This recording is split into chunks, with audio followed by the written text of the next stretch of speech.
Hello. Hello, everybody. For those of you who don't know me, my name is Tom Handyside and I manage La Masoka, New Zealand. And it is my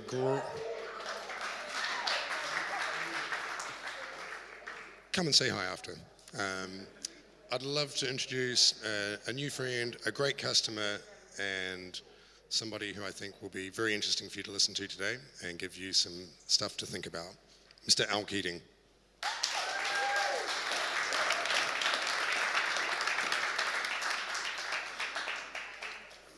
Hello.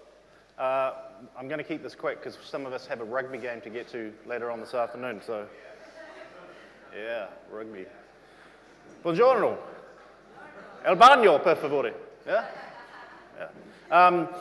When I met Guido in New Zealand, and he had heard me give a talk, and he lured me here to Milan with the promise of sailing. Where is Guido? There he is, yeah. There's no sailing, but I'm here anyway. And it's perhaps with some irony that an Italian invites a New Zealander to come and speak about culture. New Zealand is not known for many things, and culture is certainly not one of them, but I thought before I start I would show you some of the things that have put us on the map culturally. So, in 1970, sorry, can you all see this?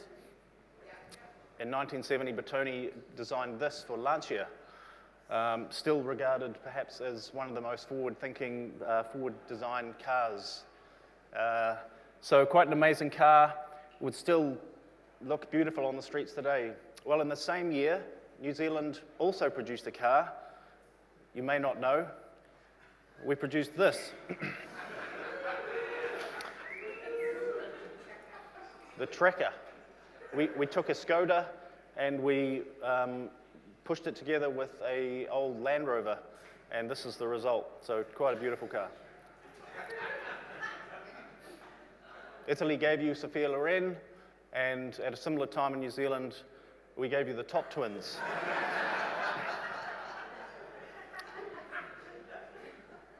Yeah, entertainment icons of New Zealand. And perhaps the best dressed man in Italy, Giorgio Armani. New Zealand at the same time, we gave you Fred Dagg. This guy, for me growing up, was an icon of dairy farming, and most men in New Zealand dressed like this. In fact, all of the Kiwis, how many Kiwis are here? There's a few of us. We all grabbed some clothes at duty free on the way, so we would blend in. So, I'm going to talk about the cult of culture, and that's what Guido has asked me to talk about. And I'm going to share a couple of stories with you and ask you a few questions, and at the end we can talk about it a little more. So, I'll start with a story. I love this story as a kid. It's the story of Stone Soup. Are you familiar with this story? It's a fable, a beautiful old fable set hundreds of years ago in very war-torn Hungary. And it's set in a village that's been bashed up by the war and is poverty-stricken. And one day these three soldiers stumble into town, very weary from war and famine, and they stumble across this little town, and they set about asking the locals for something to eat. And so they knock on the first door, and they ask somebody there, can we have something to eat? We've traveled a long way, and we have no food. Well, the door is closed in their faces, and they're told, we only have enough food for ourselves. We're also very hungry, and we have nothing to give you. So they go along to the next house, and they ask somebody else, do you have a bed for the night? We're very tired, we need somewhere to sleep. No, we only have enough beds for our children, and we don't have enough. So the word gets around the village that these three soldiers are knocking on doors and looking for something to eat. And the village people all hide their food under the beds, and they stash everything away because they're just going to keep it for themselves. They've only just got enough for themselves, so they're going to hang on to it. So the three soldiers have to get a little creative, and they set about thinking of what they will do to get themselves fed. So they convince a young girl to go and get them a big pot to make soup. And the girl runs home and she asks her mum, and the mother says, okay, we can loan them a pot for a night. So they head down to the town square, down in the center of town, and they set up this pot, and a few people gather, and people are looking very curious, and they ask, oh, what are you making? We're going to make stone soup. We've got these 3 stones, we put them in the pot, we add some water, and we'll make stone soup, and we'll make enough for everybody, so we can all eat. So the locals all come out, and they're very curious as to what's going on, and there's the promise of food, and the 3 soldiers set about making this soup, and they need some other things for their soup. So they convince some of the locals, oh, we need some carrots. You know, stone soup is great with some carrots. So somebody's like, well, I could probably spare a few carrots. So they head home and they grab some carrots. And it goes on, and they get some potatoes like this, and somebody goes home and gets some potatoes out from under the bed, and it goes on, a sprig of parsley and some salt and some pepper, and after a while they have stone soup, and a lot of it, and enough for the entire village, and they've taught the village to make this wonderful soup that starts with stones. So as a kid hearing the story, you just hear it's a bit of fun and it's a bit of nonsense. But as an adult hearing the story and reading it again, I realized there's some very important themes in the story about keeping what's yours for yourself and not sharing it, and about thinking creatively or out of the box to pull people together to get something that's better for everybody, right? So I'm going to come back to this a bit later on, some of the themes in the story. So what makes great culture? And being here and with Guido and his team, it is I think that what Mazocco have done has really proved that great culture is a cult, and I think Mazocco is very cult in a good way. It's a community of fanatics, right? That's what we are all here, about the product, about our core industry, about coffee, about hospitality, and this event has really been quite something. Culture is not taking your girlfriend necessarily to a black and white film or eating stinky cheese. Those are things that are very cultural in New Zealand. But culture is more about the DNA of the people in your organization. So at Supreme, we say, we're Supreme on the inside, and we talk about the makeup of people, and our DNA is what steers us and helps us make decisions. Our DNA and our culture helps us decide who we work with. It helps us choose employees. And where we might set up our next location, or, so it's those things that make you who you are in your organization. When I spoke last year in Seattle, I told a story of a cafe that we built, and the cafe was called Good One, and I told this story about the brand and how we grew the brand and all of this kind of thing. I also said in that talk, how would you be remembered if it all ended? And I remember when Princess Diana died and all the flowers that were left at the gates of the palace. And I said, if your business disappeared tonight, would people leave flowers at your gate? Would they mourn you, or would they just simply cross the street and go to the next best thing, or the next best coffee manufacturer, or machine manufacturer, or whatever, the next best cafe? And so I told the story, and it was all very hypothetical, but shit happens. And earlier this year, our landlord came to see me about Good One and said, hey, I'm going to knock the building down, and so your lease is up, and you can run along. So that's what happens. You don't think it's going to happen, but this has happened to us. So we had to close Good One, and we decided, people tried to buy it and do different things with it, but we decided no, we'll let it go, and we'll close the doors and move on. So it was maybe a bold thing to do, but I thought it's better that we end it while it's a great thing rather than let it drag out. And I mention this again because when we decided to close, we were really touched as Supreme, and as all of the staff at Good One was so touched by the response from all of the fans that it had created. And, people actually literally left flowers on our doorstep. They were so sad to see us go. And at the end of it, we threw this big party, and it turned into a crazy sort of street party. And this little trio came and played for us just on the street and stopped traffic. And it was quite touching. And the words rung in my ears, how will we be remembered? So that's, I think, a testament to the culture that was generated by the team in that place, and everything that we'd done had built this culture that really was quite sad to see it gone. Fanaticism creates value. I think when you set out to create fans, you can have something a lot more powerful than a sales strategy or a business plan, or, those things are important, but sales just generate sales, but fanaticism can generate value. And I'll tell you the story about how I started in sales. I don't know how many salespeople are here, but for me, I kind of fell into sales like I fell into coffee. And the only job going for me at the time, because I was setting up a roaster from another city in Auckland, and so the only job they had going obviously was a sales role. I had to generate some business in order to keep my job. And, I've gone one. No.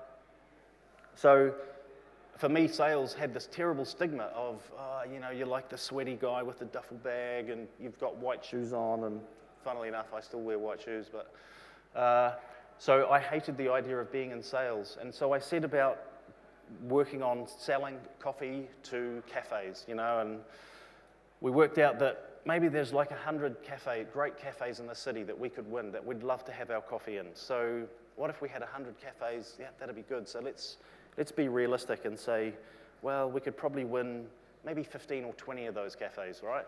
So there's 15 or 20 cafe owners that we would love and could realistically get our coffee into. And that's like 1 in 5. That's not a bad hit rate. So, yeah, we were pretty considered about it. So we had a market of 20, perhaps 15 or 20 target customers and one salesperson. And I thought, it's a little bit broken. It's a very crowded beach we've got our towel on, and I can see way down there, there's a beach, the part of the beach that's very empty. And I thought, trying to sell this thing to 20 people is going to take me a long time and is very narrow. So, coming from a creative background, I thought maybe I throw this whole sales idea in the bin and we rethink it. So instead of targeting cafe owners, what about we target coffee drinkers? Coffee drinkers could be the people that we target. And I'm in the country of 4.5 million people, and there's over 200 roasters in New Zealand. I think I was talking to someone the other day that said there's less than that in the UK, with 10 times the population. So 200 roasters in New Zealand for 4.5 million people, and it's pretty competitive. But there's lots of coffee drinkers. So we decided that we would set out to make fans of Supreme rather than win over 20 cafe owners to get us to sell their coffee. So what we did was we empowered a team, an army of salespeople who fell in love with us, and that was the goal, to get them to fall in love with us. And we released these fans and these people who then started working on those 20 cafe owners, and it was a lot more effective than trying to sell to specific people instead of, so we created fanaticism instead. Maybe a bit bold, this one in Italy. I was a bit anxious about this slide, but I've been told it's going to be okay. Missionaries, they're like salespeople, and the talk that was given the other day about the why and manipulation versus inspiration. And I think New Zealand is a country that was sort of founded by missionaries, the white people turning up and starting the clock on the age of the country, and this whole idea, and I don't mean to disrespect missionaries, I know there's been some amazing missionaries who have done great things, but missionaries go out and sell something from the source. They are sent out and they, I guess they're in a sales role, right? Whereas my children last weekend did their first Holy Communion. My wife's a Catholic and the children are Catholic. So they went on their first Holy Communion, and I was thinking about all of this, and there's this very powerful culture that pulls pulls them together. And this image here I think, captures that really well. There's a hub of the culture, and please understand, I know that faith is a lot bigger than culture, but it's this really beautiful image of the pilgrims who are fans, and they have the culture in them, they have the DNA in them, and they congregate and they work together like this, as opposed to missionaries who go and do the really hard sell in far-flung places like New Zealand. Value versus volume. This is one that we kind of talk about at Supreme a bit. I guarantee if you make volume a target for yourselves, you will compromise on your core values, right? If you want to be big, then you'll do what it takes to get there. And I loved Guido's comment about the fish in the fry pan and Mazocco not trying to get bigger and bigger. They don't want to be the best. They just want to be the best version of themselves, right? Not the biggest, but the best version of yourself.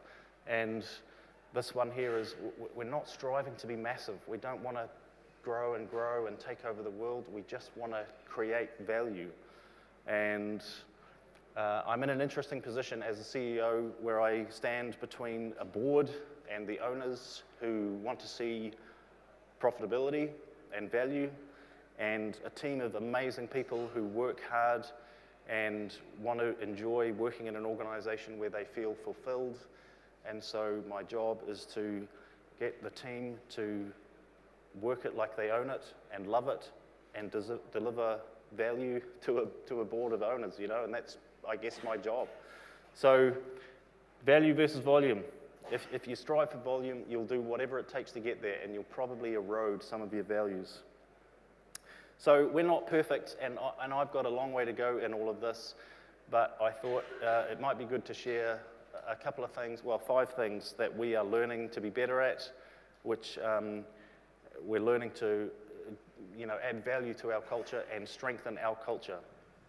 So I'll share those things. You doing all right? Good? Okay. Make sure everybody's on the same bus. This is something that we talk about. There's nothing worse than having a whole lot of different values in an organization, and people will be driving off in different directions and working for themselves or to their own agenda. And where you fail to communicate what the values are or what your main purpose is, people will just come up with their own thing. And so you'll have this very fractured set of values in an organization.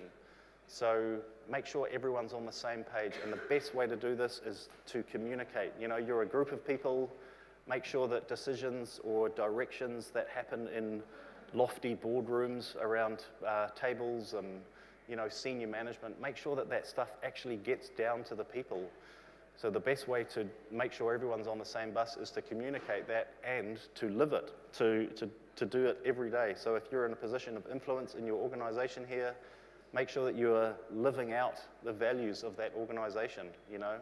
I love Stefano's 3 principles of design at Mazocco. Make sure it's Mazocco, make sure we can make it, and make sure they can fix it. Am I right? Is that pretty close to what they are? Yeah. So those principles are very simple, and I'm sure it will steer every decision that they make in that design team. We have similar kind of values at Supreme. We say we focus on our core product, and everything that we do lifts that product up. That product for us is coffee. We're a coffee roaster, but it's more than that. It's hospitality. We're in the hospitality industry, so it's coffee and hospitality. So everything we do focuses on that. And we have service. We're first and foremost, a service is hospitality. We deliver. If you promise you'll do it, then do it. It's pretty simple. So that's another one of ours. And brand is our other one, that we protect our brand. I used to say that people were the most important thing in an organization, but if you took the brand away, the people would scatter. And so brand is really important, that you protect your brand. And everything you do serves that, because we all work for a brand. So those are our 3 kind of values. So make sure everyone's on the same bus. Save some pain. This one, broken cogs break machines. When I left school as a teenager, I didn't know what I wanted to do, so I decided that I would go dairy farming. That's as I told you earlier, that's what we do. Fred Dagg. So I went dairy farming and worked on a farm with 390 cows. We milked cows. Now, I did that for a year, and I learned a lot of really good things about getting up early and working hard and smelling bad and all of that. So one of the things that I learned, though, my boss took me for a walk one day down through paddocks or something, and he said, Al, there's 390 cows on this farm, and there's you and me milking them. So we're a team of 392 on this farm. We're a machine with 392 cogs in it, and all of those cogs play a really important part. The biggest one, the smallest one, whatever. He said, if a cow doesn't make milk anymore, we take it out and turn it into meat. If a farmer doesn't milk the cows, then we all suffer. You know, the whole thing's over. So he said, obviously I was getting the talk because I was a bit rubbish. But he said, Al, you're a cog in this machine, and if you're broken, then I will fix you or replace you. So what will it be? And that was probably the best motivational speech that I've had. So I decided that he could fix me rather than replace me, and I set about making sure that I did my job as a little thing. I learned that it's better to be something in a big organization that's bigger than yourself. You're part of a team, you work shoulder to shoulder with people who also are working really hard, hopefully, and so it's bigger than just you. So fix the broken cogs, replace them or fix them. Keep the main thing the main thing. This is a man called Don Jaime Molina, and he is in a small town called Ocotal in Nicaragua. And you know how people ask you when you're in the coffee industry, oh, tell us about your most memorable cup of coffee or the God shot or, you know, whatever. Well, for me, a cup of coffee I had with this man in Nicaragua was probably the most memorable cup of coffee I've had. He lived very modestly, and he grew beautiful coffee, and we continue to buy his coffee, and he sells all of his best coffee to, you know, it gets exported to people like us. And the stuff that they drink on the farm is all the, you know, the shit that's left over, the floaters and the second grade stuff.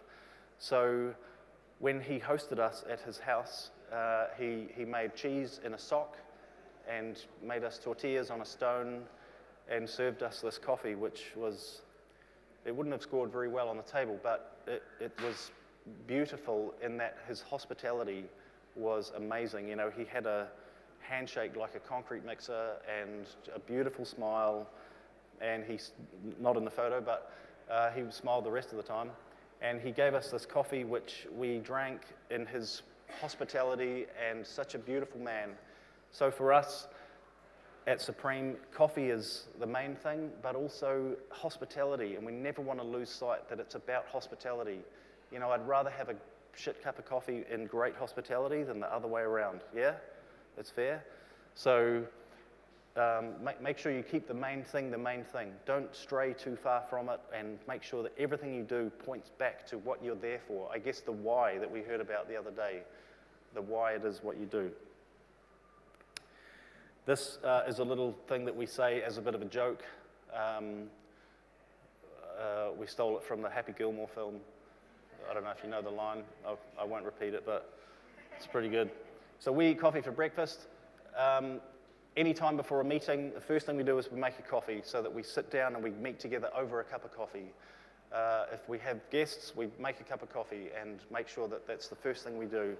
First person into the roastery in the morning puts the kettle on and makes a brew, and if you pour the last drops out, then it's down to you to make the next one. So this is the main thing for us, and it's a very important part of us. Number 4 is keep good company, and here's a nice photo of Tom. The company that you keep will largely determine who you are and who you'll become. My father told me that. But this is it's a true statement that if you keep the right company, it can make you a better version of yourself, and you can be greater than just you on your own. This is a photo from an event we had in Auckland, and I'll show you a little clip from that too, called Popped Culture. And we did this to celebrate hospitality, and we found some derelict buildings in the city, and this one here was on the 12th floor of an empty building that was about to be gutted and reconditioned. And an amazing site. And we got in touch with the owner and said, hey, would you mind if we set up some tables and got some friends around and had some toast and coffee together? In New Zealand, the staple breakfast is toast and coffee. That's what we have for breakfast. And so we decided that we would celebrate that and find a young chef and a young baker in the city, and we'll put some coffee on and we'll just see what happens. And we had no idea how it would go. So instead of just doing it on our own, we invited some friends to do it with us. And Mazocco were good and gave us gear, and we got some baristas, and we got some milk and some, bottled mineral water, and we got a bunch of people together and had this event. And I'll play you a little video.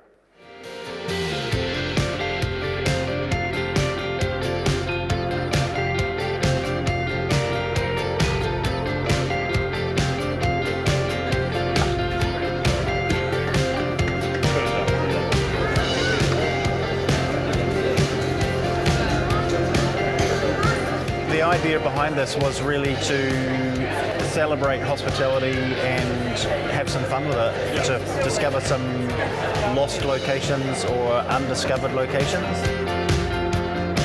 To get together with some of our friends, we just picked up the phone and thought, let's call some mates and see if they're into setting up some trestle tables and having some brekkie.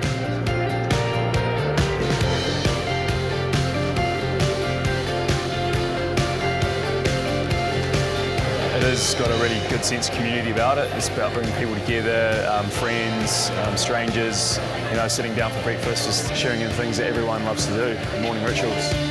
Amazing list of partners who have been very generous to put it together. All of our friends are the best in their fields, the best hire furniture, the best milk, the best coffee machine, the best topping, ticketing, everything. This scene right here is pretty incredible, and they're saying they want to do a few more. It's almost like they've hit the roof already with this view. The idea behind the event is just getting some good people together, maybe like next generation, so not household name chefs, but emerging chefs and new personalities.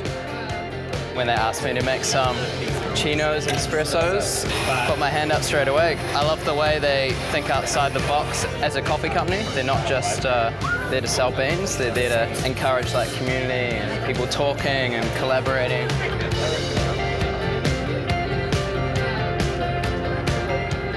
The best place to follow us is Popped Culture, has its own website, poppedculture.co.nz, or Supreme Pop Culture on Instagram.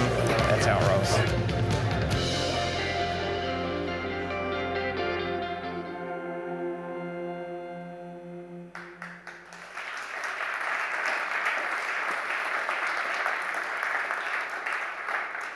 Yeah, it was good. We were really blown away. We sold out of tickets and got amazing press and kind of lit up social media, and we didn't really expect that to happen, but we were reminded that when you pull together with your mates and perhaps like the soldiers in the story, doing things as a group and getting everyone together can have a much greater result than just you going out and doing it on your own. And that's something we learned from this event. So we're going to do a few more of them and keep it going. They took a lot of work, and we only have a small team in our Auckland office, and they really busted their balls to do this and did an amazing job. But the result was quite something. My last thing is this, and I don't know if you can read that. Can you see that from where you are? We're an industry that takes ourselves so seriously. The language, we have this language that sort of alienates and intimidates our customers, and it's very, very serious. And I think one thing we could do is we could lighten up a bit, right? We could maybe not take ourselves so seriously. This is just one tiny thing. We're not amazing at it, but we do try and do things irreverently wherever we can. We try and stash hidden messages and things, and this is the key to the bathrooms at the event. So Yeah, that's, maybe it's not translating so well, but it says Wheeze Keys. Yeah. Okay. Anyway, hang on. One thing. So, before we have Q&A, ask yourself this. What do your customers say about your culture, of your organization? What do your customers say about you and who you are? Perhaps more importantly, what do your staff say about your organization? Could you go to anybody in your company or your organization? Could you go to anybody, whether they're, senior management or they drive a van or whatever, and ask them, what's the main purpose of this organization? What are our core values? What's the why? Do you think you could go to anyone and ask them and they would be able to tell you? Because that's the sign, I think, that you have a really strong culture and a really obvious DNA. The other question is this. In the story of Stone Soup, what are you? Are you the villagers who are keeping what you've got? The little bit that you've got, you're going to keep it to yourself? Are you those people hiding your talent and your resources or whatever you have? Are you hiding it under the bed, keeping it so that you can make a success of it? Or are you the soldiers who are thinking creatively about pulling everyone together to have something far greater than the sum of its parts? So who are you in that story? And it's me. So, thank you.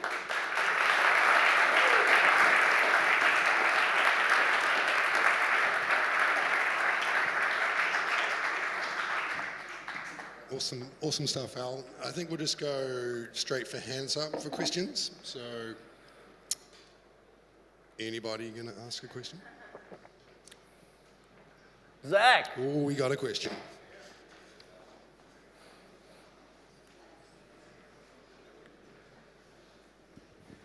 How are you doing today? I'm good. How are you feeling, Zach?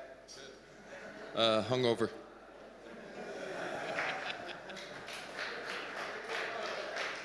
Yep, that was a good start.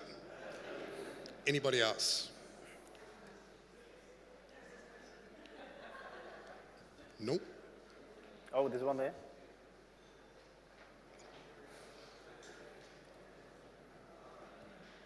What got you into coffee? Pardon? What got you into coffee? Oh, what got me into coffee? When I was in high school, I was encouraged to leave. And I wound up working in a little cafe down the bottom of Auckland City. Still to this day, probably the best cafe name that I've ever known, Captain Delicious. It's quite good. I ended up there making coffee and taught myself, and I realized that was a dead-end job. The coffee wasn't going to take me anywhere. So I went back and finished school, and then later on, after dairy farming and studying product and industrial design, I made coffee to put myself through my studies. And after a few things and a few fails, I fell back into working in coffee, and that was 16 years ago. Yeah. Accidentally, like most people that I talk to, right? Did anyone finish high school and go, right, I'm going to go to university and study coffee? No. No one else? Few down the back.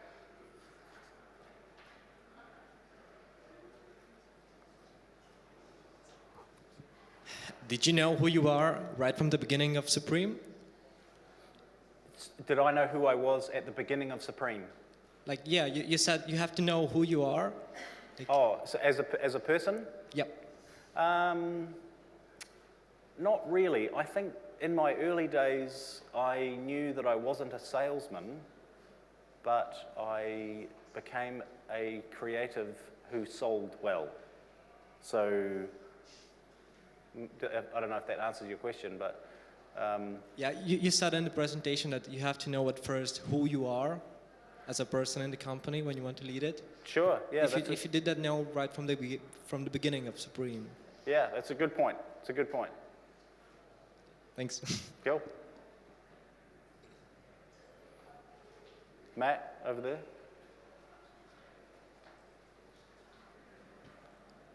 Hi, Al. Hi, Matt.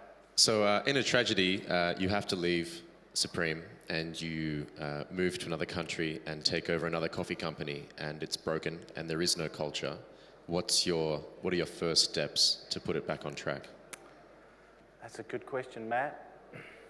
I think I would just spend some time getting to know how the company came about, how it began, track the owners down and find out what the DNA or the heritage of that company was, and I would try rebuilding that. It's really easy to sort of push yourself onto it and say, oh, this is how we should make a hip company, but I think finding the roots to your story, like the story of the barbershop products, and knowing where it came from. So I'd probably start there, learning where it came from. Whitney, did you have a question? Okay. Cool, all right. Let's go watch rugby.